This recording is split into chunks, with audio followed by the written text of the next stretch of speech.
The devastating impact of COVID-19 is undermining the very foundations of our societies and economies. It has wreaked havoc in communities all around the world. Our way of life has been completely disrupted. Hundreds of thousands of people have died. Millions have lost their jobs. Trillions of dollars have been lost. I'm particularly sensitive to the impact the crisis is having on the most vulnerable people among us. It has revealed the fragility of the political and trade mechanisms which were established to regulate international relations. When a crisis hits, be it war, disease, or natural disaster, people often run to protect themselves and their loved ones. This crisis is different. We have suddenly found ourselves in the same boat. As much as individualism and nationalism are visible, it has revealed the capacity of people to support each other and to be in solidarity with the weakest among us. We've seen the heroic role of medical staff and many others, most of the time invisible, who are keeping our system functioning. Calls for solidarity are not new, but how successful have we been? Do we all give it the same meaning? Let us be clear. It's not about charity or generosity. I stand in support of the United Nations Secretary General's appeal for solidarity. There is no other option. This is a global crisis. Delay in action means death.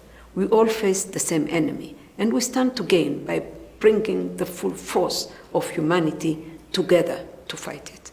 There cannot be victory over the virus in one or some countries alone. We all have something to contribute, regardless of the size of our economies or populations. A global solution is in everybody's enlightened self-interest.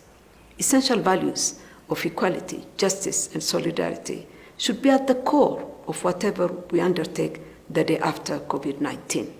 The United Nations is well placed to pull all this together.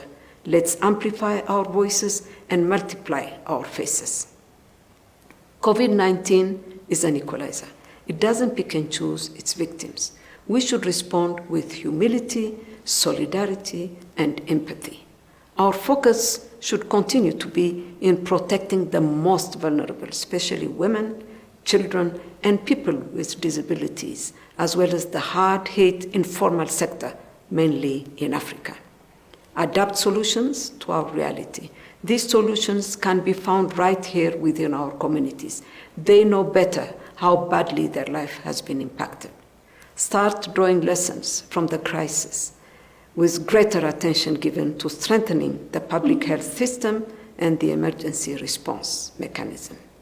Join forces to seek equitable access to COVID-19 vaccine, which will not only be an antidote to the virus, but also to the divisions it has revealed. My call for action would be to eradicate the pandemic by mobilizing all necessary resources and knowledge, better global coordination with the United Nations at the center, robust international cooperation, not international competition. Innovate. The same tools will not produce better results. Amplify the voice of developing countries, fair and equitable distribution of future therapies and vaccines.